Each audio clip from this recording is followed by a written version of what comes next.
Okay, Shabbat Shalom sa lahat, mga kapatid. Magandang hapon sa lahat, sa ating mga kapatid. Mayong hapon usap sa mga kapatiran o happy Sabbath sa tanan. Okay, so medyo matagal-tagal din na tayo hindi nakapagtalakay ng topic sa Sabbath at nagkaroon tayo ng mga pag-aaral na naging exclusive lang sa ating samahan at hindi natin naibahagi dito sa social media. At ngayon po ay balik tayo mag-discuss ng topic na nandito sa Genesis, at ito ay ang tungkol sa Eden. So naging natakil na natin ito makalipas ang 2 taon sa Cebu pa tayo, at ngayon po ay ating refresh sa ating mga kaunawaan at sa lahat ng mga makakakita, sa ating mga viewers dyan, makakadaan dito sa ating FB, sa ating live, ay subukan niyo pong tikman ang putahe dito tungkol sa biblical na usapin sa pamamagitan ng aming pagbabahagi. Kasama ko si Brother Bong tungkol sa usaping Eden. Alam po natin na ang kwento dito sa Eden ay napakarami na pong nagbahagi. Ngunit tikman niyo po ang putahing ito o ang lasa nito, pag-unawang ito. Amin po kayong inanyayahan na inyo pong matikman ang aming unawa dito sa kwento tungkol sa Eden, kung saan inilagay ng Panginoong Elohim, Panginoong Diyos, ang tao. Sa Genesis chapter 2, verse 1 hanggang 5 muna tayo. Basahin na rin. Bisaya version po, at sa mga nanonood na Tagalog, pwede niyo pong sultan sa inyong mga version. Sa ating mga kapatid na mga Tagalog, piliin niyo po ang mga version na gusto niyo, English, Tagalog, ano man. Genesis chapter 2 verse 1 to 5 muna at hanggang sa baba mamaya. Genesis kapitulo 2 versikulo 1 ngadto sa 5. Busa nahuman ang mga langit o ang yuta o ang tibuok nilang panon. O sa ikapitong adlaw nahuman sa Dios ang buhat nga iyang gihimo, o siya mipahulay sa ikapitong adlaw gikan sa tanan niyang buhat nga iyang gihimo. O ang Dios nagpanalangin sa ikapitong adlaw o naghimo niining sagrado. Tungod kay ini siya mipahulay gikan sa tanan niyang buhat nga gilalang sa Dios aron himuon. Kini ang kasaysayan sa mga langit o sa mga yuta sa panahon sa ilang paglalang. Sa adlaw nga si Yahweh ang Dios naghimo sa yuta o sa langit. Karon wala pa kahoy sa kamatagan na hikapagan diya sa yuta, o wala pa nalulok na kanon sa kamatagan. Tungod kay si Yahweh ang Diyos, wala pa magpaulan diya sa yuta, o wala pa tao sa musikat sa yuta. Nabasa na kanina yung verse 1 hanggang verse 5. Pagpatuloy po natin sa sunod na verse para ating pong makita at ating simulang himay-himayin ang mga salita na napapaloob dito, at ibigay po natin ang ating pangunawa tungkol sa naisiparating sa pamamagitan ng sulat ni Moses, kung saan ang Genesis, Exodus, Leviticus, Numeros at Deuteronomy, ito'y tinatawag nilang Torah, na may ibig sabihin o may kahulugan sa Hebrew na direction, guide, instruction, and the way of life. At ito yung maging basis po natin upang isagawa po natin ang interpretasyon at maipaabot natin sa mga viewers natin, sa ating mga kapatiran, na yung magiging mangyaring meaning ay aakma o yung interpretation natin isasagawa dito sa Torah o dito sa talata natin pag-aaralan ay aakma doon sa meaning ng Torah, na kung saan guide, direction, instruction, and the way of life. Pagka kasi literally natin, ang Eden at ang mga kwento na nandito ay hindi po mangyari na magiging maibigay yung meaning na ang sulat na ito ay naging direksyon, guide, instruction at daan ng ating buhay. Kaya naniyahan namin kayo, nabuksan ang ating isipan upang mag-analisa sa mga nakasulat dito at ibigay ang espiritual na kahulugan nang sa gayon mangyari na ang meaning ng Torah ay magiging yun ang magiging nasa ating puso. Okay? Sundan natin ang pagbabasa hanggang sa verse 7. Verse 6. Apan bihay gabon nga mialis nga gikan sa yuta ug gitubigan nini ang tibuok naong sa yuta. Ug giumol ni Yahweh nga Dios ang tao gikan sa abog sa yuta ug gihuipan ang mga buhok sa iyang ilong sa gininhawa sa kinabuhi ug ang tao nahimong buhing kalag. Okay. So yung tao hindi yung tao yung magiging main topic natin, pero bigyan natin ng saglit na pagpapaliwanag. So ang tao, mga kapatid, sa pangunawa ng Torah community ay hindi po itong physical na katawan. Dahil ito'y karkas lamang, mga kapatid, no? Kung wala na ang spirito sa loob dito, wala na po ito, hindi po itong tao. Amen po ba? Amen. Amen. So yung naging buhay na kaluluwa, matapos ibigay ang hininga ng Diyos, ng Panginoong Diyos, ay magsisilbing metaphor na pagsasalin dyan ni Moses na kailangan natin i-analyze. So, ang pagiging buhay na kaluluwa ng tao, ito po yung mula bata, nagkaroon na ng unawa at nagkaroon na ng damdamin at yung buhay na kaluluwa, naging buhay na kaluluwa, yung nagkaroon ng damdaming maligaya. Yun po yung origin ng tao na sumibol dito sa katawang lupa na ito nung na-activate na ang sistema ng ating katawan at nung nagkamalay tayo, mayroon tayong maligayang damdamin.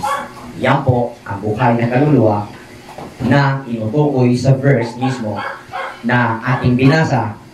At sundan po natin dahil ilalagay po itong tao na ito, ilalagay po sa Eden.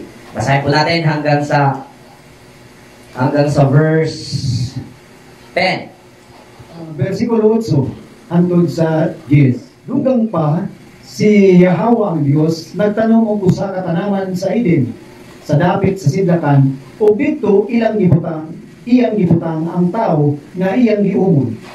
Busa gipatubo ni Yahweh na Dios gikan sa yuta ang tanang kahoy nga pilinguhaon sa pananaw ug maayong kanon ug usab ang kahoy sa kinabuhi sa taliwala sa tanaman ug ang kahoy sa kaibalo sa maayo ug sa dawtan. Karon dihay suba nga migula gikan sa Eden aron sa pagpatubig sa tanaman ug gikan dito kini nabahin ug kini nahimong upat kasana. Nung nagawa na ng Panginoon o nilikha na ng Panginoon at nagkaroon na ng buhay o naging buhay na kaluluwa ang tao, gumawa yung iluhin ng halamanan sa Eden at inilagay ang tao roon. So diretso ko pong ibigay ngayon ang aking kaunawaan tungkol sa Eden. Ang Eden po ay kung ating tingnan sa Google, no? Kung sa Google tayo magtanaw, yan kung ano yung mga bibigyan, anong spiritual meaning ng Eden, paradise. Paradise, yung ibang perfectong kaisipan na meron ang tao. So, sa pangunawa ng Torah community, ang Eden ay isang magandang kaganapan na una nang nakita ng bawat bata o ng bawat tao nung ang kanyang isipan ay namulat na. Nung naging buhay na kaluluwa ang tao, lahat naman tayo siguro, dumaan pagkabata, maliban sa hindi naging bata, may mga imagination tayong nakikita na yan ang ating mangyayari sa hinaharap na tinatawag natin itong pangarap. Amen po ba?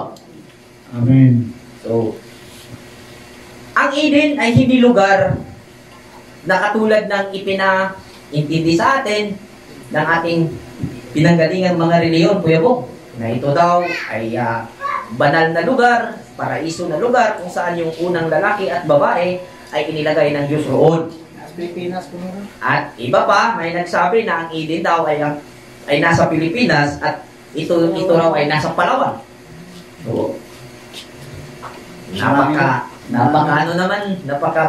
mapalad naman ang mga Pilipino dahil ang Eden ay nasa Palawan. So, maging practical po tayo sa pag-analisa. So, ang Eden ay isang perpektong lugar. Ngunit, ang pinakasusi, mga kapatid, upang dalhin namin kayo sa pintuan ng analisasyong ito, isipin ninyo na ang Diyos ay Espiritu. At kung siya ay Espiritu, gumagawa siya ng mga bagay na espiritual. Amen po ba? Amen. Ang Diyos ay Espiritu at gumagawa siya ng mga bagay na espiritual. At ang Eden ay espiritual. Hindi po siya literal. At tumutukoy po ito sa magandang kaganapan na nakikita ng bawat bata na lumalaki. Kung inyong mababalikan, mga kapatid, nung nasa edad kayo, 8, 9, 12 hanggang 15, may marami kayong nakikita sa inyong isipan na maging kayo sa hinaharap. Ang buong akala ng iba, Brother Bong, Kuya Bong, na ang itong kaganapang nakikita natin nasa kabataang edad tayo, habang nasa kabataang edad tayo, mga kapatid, no? Ang buong akala ng tao, ito'y guni-guni ng kabataang isip. Ngunit, ang mga ito ay tumutukoy sa sinasabi sa Jeremiah na ang plano ng Diyos ay pagpalain ka, magbunga ka. So, yun yung nakita mo kasi walang bata na nasa edad ng mga ganyang edad ang nakakakita na siya'y magdusa sa hinaharap. Kasi dumaan pagkabata na ganong edad, mag-antos ko'y kadako, tiguan ko, masakiton ko, ako'y trabaho, luikay ko, makililimos ko. Wala! Amin po ba? Wala. Lahat ng umiiral sa isipan ng mga bata na sa edad na ganon ay doktor siguro ako, or kung walang profesyon na nakikita yung bata, may-ari ako ng ganito, gano'n. Ang lahat ng iyon ay hindi po guni-guni. Mga magagandang bagay na ipinauna ng ipinakita ng Diyos na yun talaga ang iyong magiging sitwasyon sa hinaharap at yun ang Eden.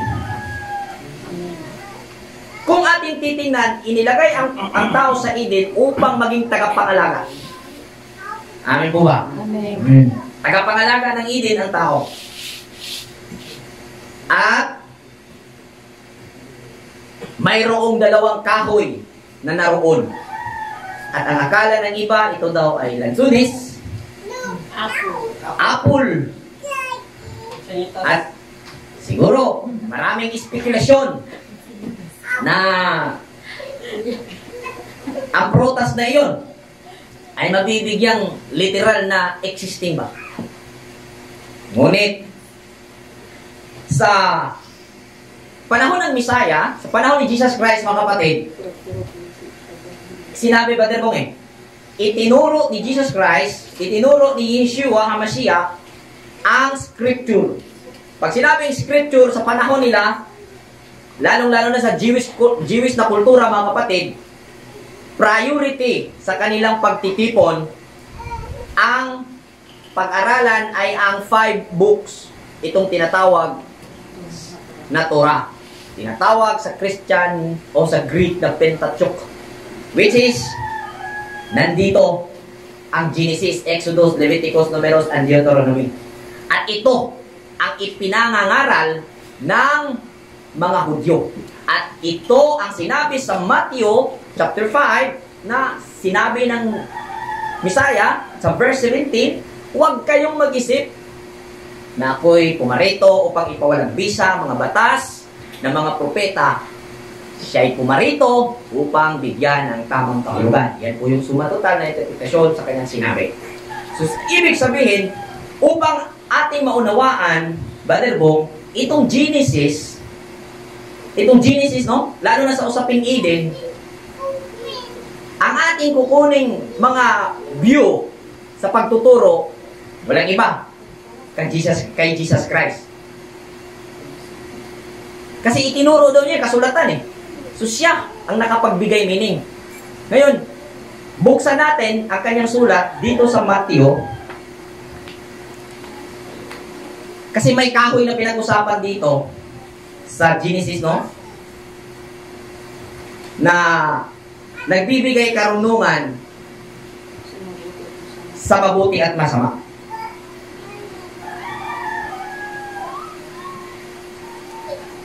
Sa Matthew chapter 7, verse 15 to 20. Nangaral siya dito at dito tayo kukuha ng basihan para ating intindihin ang Genesis. Kapitulo 7, versikulo 15 hanggang 20. Mateo Kapitulo 7, versikulo 15 hangtod sa 20.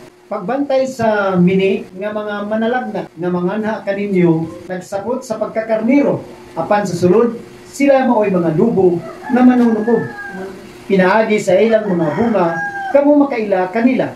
Ang mga tao dili gayud mamupo og ubas gikan sa sampinit og igos gikan sa kudyapa. Dili ba? Sa ingon usab ang matag maayong kahoy mamungag maayong bunga apan ang mga matag daot nga kahoy mamungag walay pulos nga bunga. Ang usa ka maayong kahoy dili makabungag walay pulos, niyang usa ka daot nga kahoy makabungag maayong bunga. Ang matag kahoy nga dili mamungag maayong bunga pagaputlon og isalibay ngadto sa kalayo. Nan sa pagkatinuod pinaagi sa ilang mga bunga kamo makaila niadtong mga tawhana. Okay. So, baka magtaka kayo, bakit itong verse na ito, itong passage na ito, yung kukunin natin para ipaunawa natin yung Genesis. Tingnan nyo po, ha? Sinabi niya dito, sa pagtuturo niya sa kanyang mga tagasunod, yung warning ba, na mag-ingat kayo sa mga nagdamit karnero, pero sila'y mga lobo. So, yung kukunin natin dito sa passage dito, yung pagpupusan natin, yung kanyang sinabing parabola. No? Yung sinabi niyang sambingay ba, kung sa Bisaya pa, parables. No? Sabi niya, walang kahoy na mamumunga, yung masamang kahoy na mamumunga ng mabuti. Wala ring mabuting kahoy na mamumunga ng masama. No, mga kapatid. Ang kahoy na tinutukoy niya dito, gawa. Amen po ba? Amen. Yan po yung pansinin natin. Yung kahoy sa Genesis na tumubo sa Eden, hindi pala ito literal na punong kahoy na kung saan hinahanap-hanap ng mga nag-aaral ng Biblia at kung ano-ano lang tinuro. Ito'y apple, ito'y lansunis, kaya may aphrodisiac. No? Hindi ito kahoy na literal. Kung ating titingnan sa paggamit ni Jesus Christ sa ganitong pangungusap, sa kanyang pangangaral, ang kahoy is representation pala ito sa gawa. Amen po ba? Amen.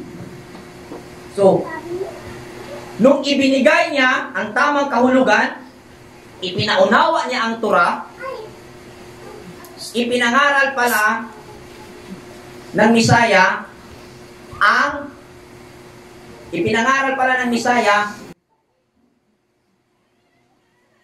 ang tamang interpretasyon. So, pag sinabi mong kahoy, huwag kang mag-conclude na ito'y literal na puno. Dahil ang Biblia na isinulat ni Moses ay hindi po tumutukoy sa literal na kwento. Tumutukoy po ito sa meaning ng Torah, direction, guide, instruction, and the way of life. Kung i-connect po natin ngayon na ang kahoy na nandoon siyang tinutukoy ni Messiah na gawa, ay align pa rin tayo sa basis sa kahulugan ng Torah na guide, instruction, and the way of life. Tama po ba? Amen. Yan. Pantayan niyo po. So, yung kahoy na nandoon, na dalawang uri, tumutukoy pala ito sa dalawang kayang gawin ng bawat individual. Mabuti. Ang dalawang gawa ng tao, masama at mabuti. So, yung title ng kahoy na nandoon, yung isa, nagtuturok yung kanyang bunga kung ano yung masama at mabuti. Klaro na. Klaro na. Crystal clear. Klaro na yung kahoy doon di literal. Gawa pala yun. So kung ating ilagay ngayon sa ating kaisipan na ang isinulat ni Moses ay guide, instruction, and the way of life, ang isinulat pala niya na hindi ipapakain yung kahoy na nandoon sa Eden na namumunga ng pagkaalam ng mabuti at masama. Ito pala yung mga gawa natin na nalaman nating nagkamali tayo. Na bang, found out mo ba nga sa'yo, kwato da? Sa'yo, kwato da. Ang but, yung ibig sabihin ng ipakain means ipagpatuloy or isa sa buhay. Gusto nyo ng prove? Si Messiah pa rin ang ating magiging basis. Sir John, dito. John 6, versikulo 41 hangtod sa 56. Busa ang mga Hudiyo, nagbagulbol kaniya tungod kay siya mingon, ako mao ang tinapay nga nanaog gikan sa langit, o sila mingon, dili ba mauman kini si Jesus nga anak ni Jose? Kansang amahan o ginahan, atong nailan. Naunsa ba nga siya karon nagingon, ako nanaog gikan sa langit? Sa pagtubag, si Jesus mingon kanila, punong na kamo sa pagbagulbol. Walay tao nga makaari ka nako, gawas ko ng amahan, kinsa nagpadala ka nako. Magkabig kaniya o magapabanhawon ko siya sa katapusang adlaw. Kini naisulat diya sa mga manalagna o silang tanan mahimong mga tinudluan ni Yahweh. Ang matag usa nga nakadungog gikan sa amahan o nakakat-on mo ari kanako, dili kay may tao nga nakakita sa amahan, gawas kaniya nga gikan sa Dios, kini siya nakakita sa amahan. Sa pagkatinuod gayon, ako magaingon kaninyo, siya nga magtuog adunay kinabuhi walay katapusan. Ako mao ang tinapay sa kinabuhi. Ang inyong mga katigulangan nangaon sa mana dito sa kamingawan o bisan pa niana nangamatay. Mao kini ang tinapay nga nanaog gikan sa langit, aron nga si bisan kinsang makakaon niini ug dili mamatay. Ako mao ang buhing tinapay nga nanaog gikan sa langit. Kung may mukaon niini nga tinapay, siya mabuhi hangtod sa kanturan ug sa pagkatinuod ang tinapay nga akong ihatag mao ang akong unod alang sa kinabuhi sa kalibutan. Busa, ang mga Hudiyo naglalisay sa usag-usa nga nagingon, usaon nga niining tawhana paghatag kanato sa iyang unod aron kanon. Busa si Jesus mingon kanila, sa pagkatinuod gayon ako magaingon kaninyo, gawas kung kamo mukaon sa unod sa anak sa tao o muinom sa iyang dugo, kamo walay kinabuhi diha sa inyong kaugalingon. Siya nga mukaon sa akong unod o muinom sa akong dugo, adunay kinabuhing walay katapusan, o sa pagkabanhawon ko siya sa katapusang adlaw. Amen. karon. Ngayon mga kapatid, ipaunawa natin. Una, base sa nabasa, narinig natin, sundan niyo po, ulitin ko, chapter 6, verse 41 hanggang 56. Basahin nyo at unawain niyo sa pamamagitan ng literal na pangunawa ang nasusulat at lumalabas o lalabas na iminungkahi ni Jesus Christ na inanyayahan niya ang mga tao na naroon, Kuya Bong, na kainin ninyo ang aking laman at inumin ninyo ang aking dugo. Cannibalistic. Delikado. Cannibalism. Kung ating iliteral, luhang napakadelikado. Amen po ba? Amen. Kaya, tingnan po natin ang pag-aaral dito ay kailangang lapatan ng espiritual na pangunawa. Amen. Ibig sabihin, tingnan po natin ang nakasulat na ito ay sambingay. Kung sa Bisaya, sambingay. Kung sa Tagalog, ito ay, ano ba sa Tagalog? Sambingay? Parang, sa lawikain, basta sa English, parables ito, or metaphor na talinghagang salita. Oo. Kailangang unawain natin.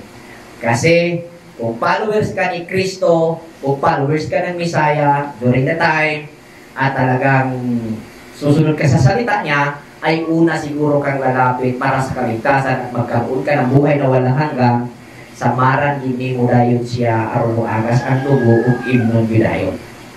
Aron natuman ug imong madawat ang gasa sa kinabuhi way katapusan. Kung literal. Amen ba? Amen. Amen. Nga pakatarungan na. Ang tanong, tama ba? So, sa literal na pangunawa, X na po tayo ha. Tigilan na natin yan. Ngayon, i-connect natin. Ang sabi sa Genesis, huwag niyong kainin. At ang sinabi ko kanina, ang kahoy na sinulat ni Moses sa Genesis, tumutukoy sa gawa. Yung kahoy na namumunga ng nagtuturo ng mabuti at masama, ang aking interpretasyon o aming interpretasyon na ibinahagi kanina, nagpahiwatig sa bawat isa o bawat individual na ang bawat nalalamang mali habang ikaw ay nabubuhay ay huwag mong ipagpatuloy. Amen. Kaya sabi niya, huwag kang kumain. Ibig sabihin, huwag mong isabuhay. Dahil ang ibig sabihin ni Jesucristo, nung sinabi niya, kainin niyo ang aking laman at inumin niyo ang aking dugo, isabuhay ninyo ang aking itinuturo. Amen. Yun po ang ibig sabihin. Ibig sabihin, mag-focus po tayo sa kainin, huwag kainin ang kain, nagpapahiwatig na isabuhay.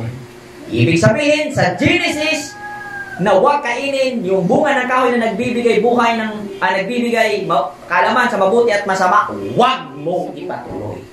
Huwag mong isabuhay. Huwag mong subukan. Masisira ang buhay. Klaro? At kung ating tingnan nung nagkaroon ng interrogation ng tao, no? Ininterrogate siya ng Diyos. Bakit ba? Kumain ka ba sa bunga ng kahoy na pinagbabawal? Sabi niya, ang babae kasi, madaling salita, kumain eh. At yon ang naging dahilan na ang tao ay napalaya sa Eden. At ang aking sinabi kanina, kung ano ang Eden, ito ay magaganap sa buhay mo na una na ipinakita sa iyo ng Diyos sa pamagitan ng iyong imagination, ay kapag gumawa ka at isabuhay mo yung maling mga gawain na nalalaman mo habang nabubuhay ka, ay yung magandang nakikita mo sa iyong imahinasyon ay hindi na magaganap. At sa time na yon, siguradong napalayas ka sa Eden. Amen po ba? Amen. Klaro, sana naging pagbubukas ito mga kapatid. At sa Eden, summarize na lang natin, mayroong 4 rivers. At kung ating tingnan, yung human brain, mayroong 4 parts. At ang trabaho ng 4 rivers of Genesis, diligan ang ilid. At katumbas sa ibig sabihin, habang buhay ang physical na katawan na ito at aktibo ang 4 rivers o aktibo ang 4 parts of our brain, magtatrabaho ito upang magpatuloy na isasagawa ng spiritual na construction through your imagination upang mangyari ang magandang kaganapan na una nang ipinakita sa iyo ng Diyos through your imagination. Mag-manifest dito. Pero kung gagawa ka ng isa sa buhay mo yung maling gawa, hahantong sa pagpapalaya sa iyo sa ilid. Bakit? Masisira ang buhay. Dahil sinubukan mo. Yung paggawa ng masama, nalaman mo na. Yan po yung definition ng masama. Yung paggawa ng masama, nalaman mo na na masama yun. Una mo nalaman. O alam mo na. Sulayin Diyo. Giusubjud ninyo ba? Alam na nakakasama. Oo. Sa dito pa lang sa isip. Kabalo na. Alam mo na. Murabag, government warning. Cigarette smoking is dangerous to your health. Pagdating ng araw. Ako yung speaker. Dangerous to your health eh. Sinubukan mo. Patay. Sisira buhay mo. Dangerous to your health. Parang ganun lang. Amen ba? Amen. Parang si President Duterte. Kung wala pa mo katilaw, ayaw mo tilaw. Kung nakatilaw mo, undang ni. Nagi mga warning, no? Precaution ba? So, yung Eden na sinabi ng Genesis, yan pala yung magandang mga kaganapan na nakikita natin sa kabataan edad natin. Na yan talaga yung plano ng Diyos, inayawan natin. Walang bata na mayroong imagination na sa paglaki niya, sa pagtanda niya, magiging tulisan siya o maging kawawa yung buhay niya. Lahat ng nakikita ng bawat bata habang sa batang edad siya, sa batang edad tayo, maganda ang ating nakikita. Amin po ba? Amen. Hindi po yan aksidente na takbo ng iyong isipan, na guni-guni. Yan po ay produkto ng makapangyarihang sistema na buhay sa katawan natin, at yan ang Diyos na nagpapakita na ito ikaw, ito ang alagaan mo. Maging hardinero ka dito sa pamamagitan ng pagiging responsible in every situation kung saan ka. Every transaction, every relation. General, ano po? Maging responsible ka. Sa ganung paraan, napangangalagaan mo ang ilid. Napangangalagaan mo ang iyong pangarap. Amen? Amen. Maubitaw na ingon sa mga kanang sikat na tao ka ng sa tawagan na niya. Mga influencer ba? Focus on your goal. And wapuno ka ng follow your heart. Focus on your goal, follow your heart. Sus, kulang magpanabot ang ginan. Focus on your goal, follow your heart. Ay gugma man sa lalaki o isa na babae. Nag-conflict. Yung goal mong manuskwila, follow your heart. Gugma mo ato, undang skwila, minyos ako. Bakit? Kulang ng pangunawa kung ano yung heart na tinutukoy, desire ko ito. Yung spiritual desire. May kulang sa kaibalo na pag-unawa. Kulang sa unawa ba yun? Pag sinabing love, nabing pag-ibig, siguro yung na-attract siya. Hindi. Part yun. Counting part lamang yun. Broken. Pag sinabing love, Ang sukatan po doon, katarungan, justisya. Kapag nasakripisyo yung pangarap mo, imposibleng love yung naramdaman mo. Kapag nasakripisyo yung nasabing pag-ibig mo para sa pangarap mo, delikado yung pangarap mo. May maling pakunawa ka na nakaatang doon kung kaya na may paghihirap kang naranasan. At ang mga turo na ito, hindi po tumaliwas sa meaning ng Torah.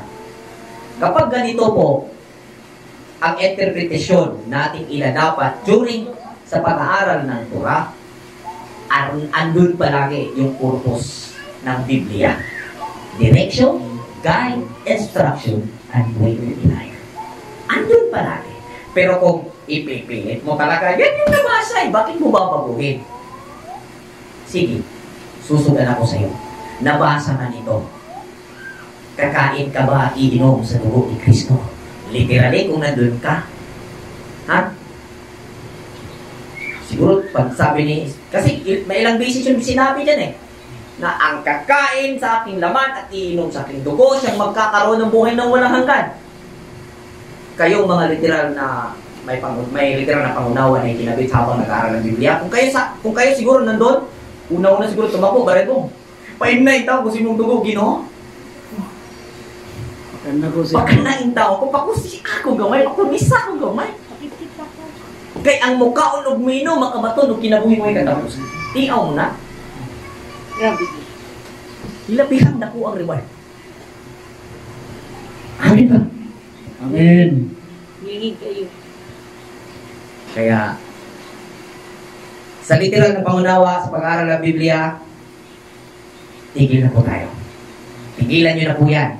Kung kayo nandyan, nakakarinig at nakakaano po sa inyo ito, nakakaabot, at mayroon kayong ganong pangunawa, nakipagdebate kayo, ito kasi yung nabasa eh. Pag nabasa, talo ka na. Pag hindi nabasa, hindi tama. Pag nabasa, tama. Hindi po mga kapatid. Hindi sapat ang nabasa. Pangunawa na may makatarungang analisasyon at magkakaroon ng good effect habang ating isa sa buhay ang pangunawa na ating nakukuha. So, ang ating natakel, Eden. Ang Eden ay ang mga magandang pangyayari. At ang 4 rivers, yun po yung 4 lobes ng ating utak na kung saan nire-representahan sa sulat ni Moses ng mga ilog, hidikin, reason, gihon. At yan po yung nire-representahan. At ang kahoy na nagbibigay buhay na mababasa sa Revelation 22 yata, kasahin natin pero 22:2. Hingan kita ng ano dito, Bebo. Verse 22, chapter 22, verse 2. Simulan mo sa 1. Pinadayag 22, 1 hanggang 2. versikulo 1 hangtod sa 2. Og iyang gipakita kanako ang usa ka suba sa tubig sa kinabuhi, ingon katin-aw sa kristal nga nagaagos gikan sa trono sa Dios ug sa Kordero, latas sa taliwala sa lapad nga dala niini ug sa masig kadaplin sa suba dihay mga kahoy sa kinabuhi nga nagapatungha og napulog duha kaabot nga bunga nga nagapamunga matag bulan, ug ang mga dahon sa mga kahoy mao'y tambal alang sa kanasuran. Okay, nakita dito sa pamahiin, bisyon ni John, ang bukal ng tubig, yung ilog, at siyempre yung puno. Nasolve na natin ha. yung kaso tungkol sa puno na nagbibigay kaalaman, yung bunga nagbibigay kaalaman sa mabuti at masama. Yung pala yung mga nagawa natin mali na nalaman natin. Kasi pag nasabi mo mali, nakita mo yung tama. Amin po ba? Amen. So, yun pala yun. So, ngayon, sa dulo, sinabi dito sa Revelation, sa pamahiin ni John, nandun ang puno na nagbibigay buhay at ang kanyang mga dahon naging gamot ng mga bansa, haguin ng mga tao. Yung puno na nagbibigay buhay. So, sa puno, gawa yun. Yun yung ibig sabihin sa pagbibigay ni Messiah. Bunga, result. Tama ba? Amen. Yes. So, ang puno na nagbibigay buhay, yung bunga, gawa, yung puno, bunga is result, gawa pala ito na mabuti, na kung saan, kung patuloy mong gagawin at isabuhay, magdudulot ng kaligayahan sa buhay natin. Amen. Amen. O ingon pa sa panuntikon, kung ang kasing-kasing sa tao malipayon, tambal sa daghang balatiran. Sakto. Amin ba? Amen. Amen.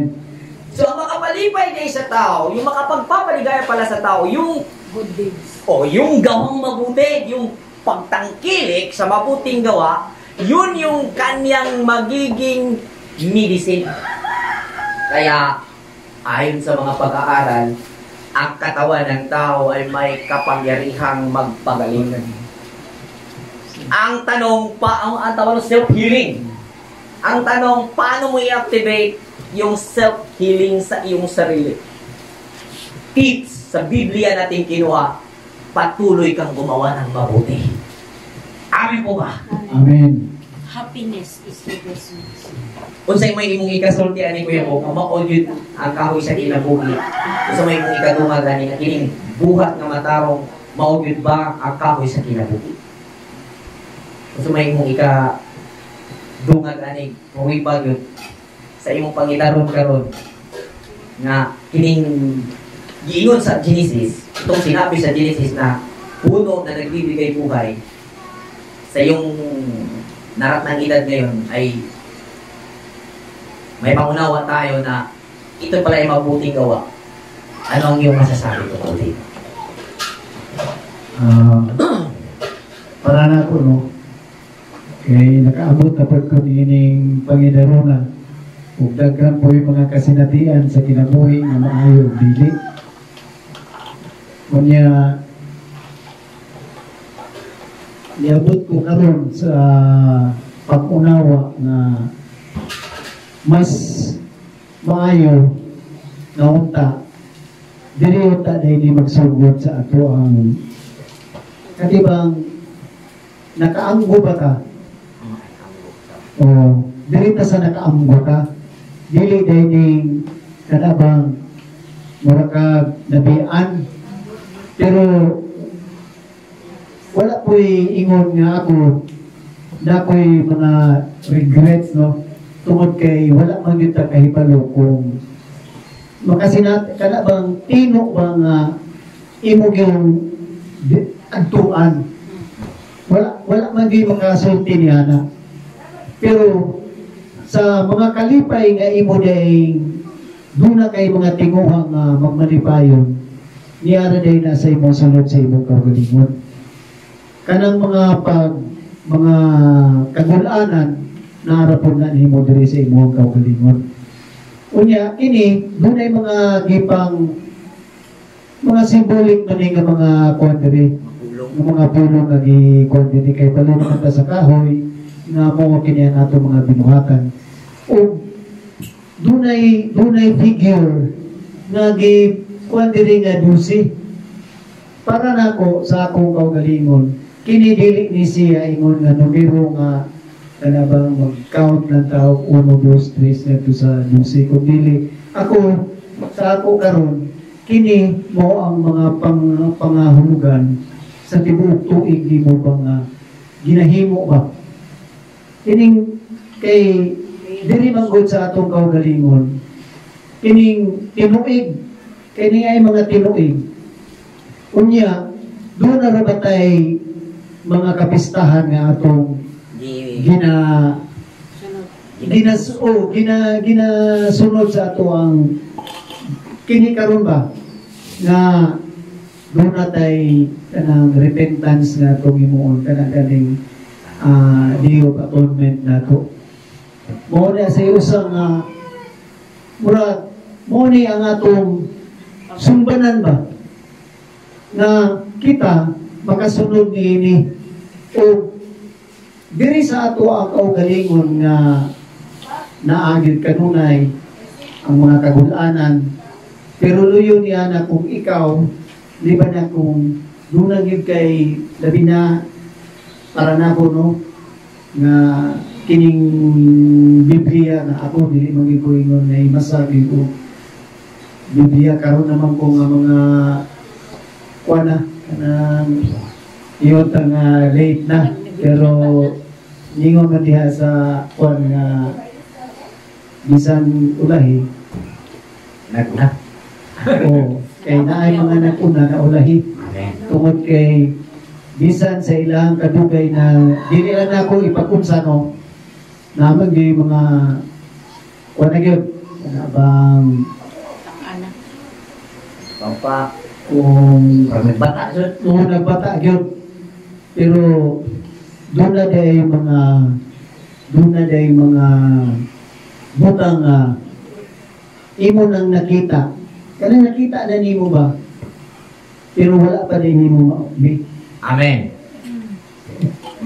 di ba na mga nakita na nimo pero wala pa nimo naablihi Sana yung papagkatunata, ikaon na nimo pero wala nimo lalasahi. wala di mo na malasahi sige ka lang kaon pero mo ganina na yung mga sambingay sa atong Dios sa ni Jesu Kristo sa Bisaya na kada ganing pagpakaon labi na bata pa kinahanglan gatas ang muna dili pa tong mga gahi nga mga kuan kay lisod tunlon Amen. lisod tunlon unya kini bagyong kining pagtulunan labi na sa mga hingkod na naman untay insaktong ngipon na literal ba nga iusap pero dili man niya usapon hinuon idiretso gyud pagtulon Inom og dugo, kaon. kaon na lang putag lawas ani yung inom tag dugo dinhi Amen.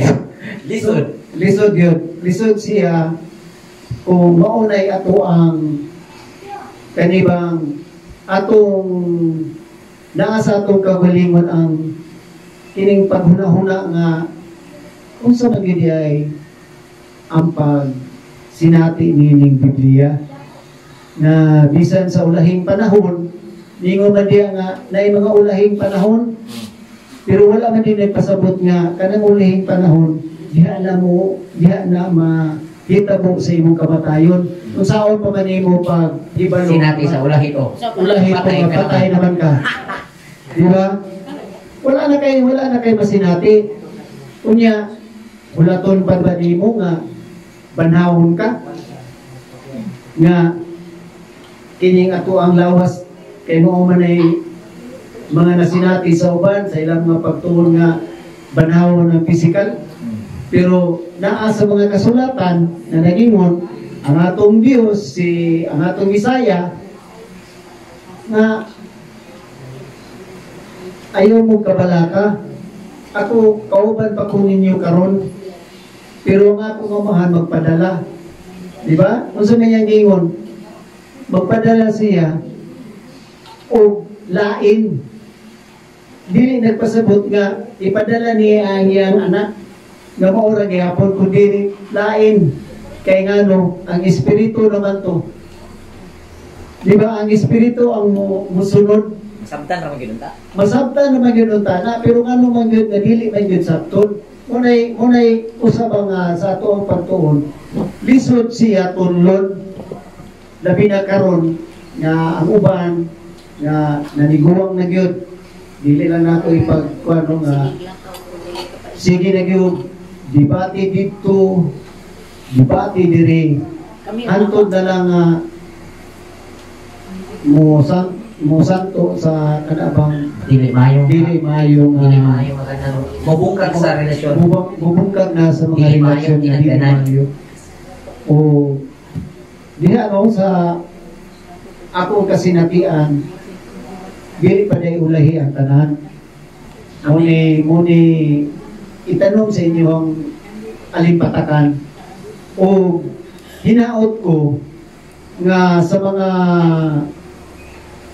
sama na kong Pangidaron, dili pa gyud ulahi. Amen. Dili pa gyud siya ulahi nga imong makaplag ba nga duna day katinawan nga gipamulong ang atong Bisaya na sabton gyud ay ni sabton gyud ay nato dili gyud ay taan ang mga pulong nga iyaara sa unsay atong nadungog unsay atong nabasa kundi dunay gyud ay nay pagtuon o kinahanglan gyud nato nga sabton kay walay makahatag niini nga insaktong mga panghulugan kung ikaw mismo sa imong kaugalingon dili kadawat.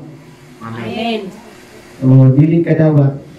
Walay mulungtad ba kay bisan ang atong Bisaya panahon niya to nagtudlo na apan dunay mga tao nagahi gyud og ulo o hinaot nga sa mga viewers, sa mga nakadungog, sa mga nagtanaw niini ang inyong hatagan o pangahulugan mintras buhi pa ang kini na physical hatagi o maayo nga pangahulugan ang atong kinabuhi. Amen. O nataas-taas man ko. Okay kayo. Salamat. So, Nakita dyan nato ba? Yung nakita talaga natin na yung pangunawa na nakakabit sa Genesis, sa storya ng Genesis, particular sa Eden, sa tao, Adan and Eve, ay malayo po sa katotohanan yung pinamulatan natin pangunawa na pinarating sa atin. So, nangiyahan ko po kayo, mga viewers, mga kaibigan, mga kapatid, na laliman at alisin yung interpretasyong literal sa pagbabasa ng Biblia. Dahil ito'y magdudulot ng pagkawala sa tamang kahulugan ng Torah or sa mismong binasa. Sa pagtatapos, ang Eden, yun yung magandang pangyayari na nakikita natin. At yan ang pinapaalagaan sa atin ng Diyos sa paraan ng paggawa ng mabuti, patuloy na magiging responsible sa paggawa ng mabuti to pag-respond sa every situation, every transaction habang buhay ka. At kapag nagawa mo yung tamang response na hindi mo kinain yung bunga ng kahoy na nagbibigay kaalaman na mabuti at masama, at pagdating ng dulo ay makakakain ka ng bunga ng kahoy na nagbibigay buhay. Bunga, result, kahoy, gawa, at nawa nagiging tatak ito sa ating mga isipan at magiging pagbubukas ng panibagong bersyon ng interpretasyon habang mag-aaral ng Biblia. Magandang hapon sa ating lahat. Happy Sabbath. Shalom Aleichem. Aleichem. Shalom.